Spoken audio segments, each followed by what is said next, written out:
Bona vesprada, Maria i Màxim. Mira, així ens trobem a la Casa Badia d'Artana i volem presentar-vos una pedra que tenim de fa moltíssims anys i això és una làpida àrab. Així tenim una inscripció, en la part de dalt diu aquesta pedra fou alçada pel valerós Ali Zobeid. Sí.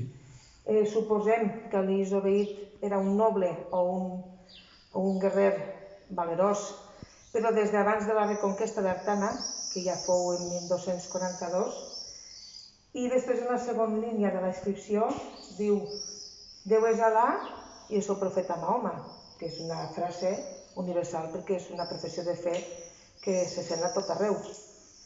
Després també aquesta pedra abans estava a l'església i ara està així a Casa l'Abadia, i un home d'ací del poble que diuen José Rico, que també està molt interessat sempre per la història del poble i en sap molt, ha fet una rèplica exacta d'esta pedra i en la inscripció també inclosa, i això està exposat en l'oficina de la Serra Espadà, que està en Eslida.